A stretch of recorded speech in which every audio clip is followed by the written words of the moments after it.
2 Chronicles chapter 24. Joash was 7 years old when he became king, and he reigned 40 years in Jerusalem. His mother's name was Zibiah of Beersheba. Joash did what was right in the sight of the Lord all the days of Joiada the priest, and Joiada took 2 wives for him, and he had sons and daughters. Now it happened after this that Joash set his heart on repairing the house of the Lord. Then he gathered the priests and the Levites and said to them, "Go out to the cities of Judah and gather from all Israel money to repair the house of your God from year to year, and see that you do it quickly."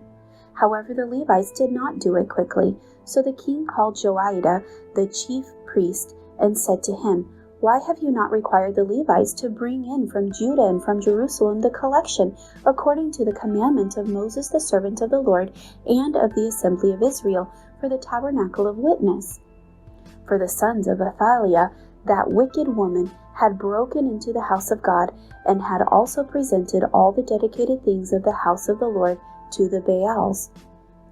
Then, at the king's command, they made a chest, and set it outside at the gate of the house of the Lord. And they made a proclamation throughout Judah and Jerusalem to bring to the Lord the collection that Moses the servant of God had imposed on Israel in the wilderness. Then all the leaders and all the people rejoiced, brought their contributions, and put them into the chest until all had given.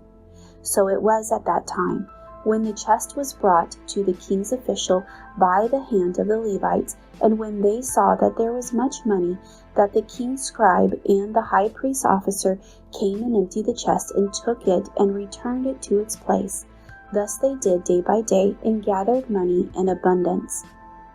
The king and Joiada gave it to those who did the work of the service of the house of the Lord, and they hired masons and carpenters to repair the house of the Lord, and also those who worked in iron and bronze to restore the house of the Lord. So the workmen labored, and the work was completed by them. They restored the house of God to its original condition and reinforced it.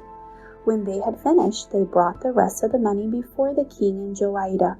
They made from it articles for the house of the Lord, articles for serving and offering, spoons and vessels of gold and silver, and they offered burnt offerings in the house of the Lord continually all the days of Joiada. But Joiada grew old and was full of days, and he died. He was 130 years old when he died, and they buried him in the city of David among the kings, because he had done good in Israel, both toward God and his house. Now after the death of Joiada, the leaders of Judah came and bowed down to the king, and the king listened to them. Therefore they left the house of the Lord God of their fathers, and served wooden images and idols, and wrath came upon Judah and Jerusalem because of their trespass.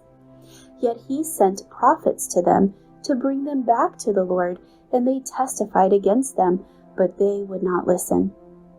Then the Spirit of God came upon Zechariah, the son of Joiada the priest, who stood above the people, and said to them, "Thus says God, why do you transgress the commandment of the Lord, so that you cannot prosper? Because you have forsaken the Lord, he also has forsaken you." So they conspired against him, and at the command of the king they stoned him with stones in the court of the house of the Lord. Thus Joash the king did not remember the kindness which Joiada his father had done to him, but killed his sons. And as he died, he said, "The Lord look on it and repay." So it happened in the spring of the year that the army of Syria came up against him, and they came to Judah and Jerusalem, and destroyed all the leaders of the people from among the people, and sent all their spoil to the king of Damascus. For the army of the Syrians came with a small company of men, but the Lord delivered a very great army into their hand, because they had forsaken the Lord God of their fathers. So they executed judgment against Joash.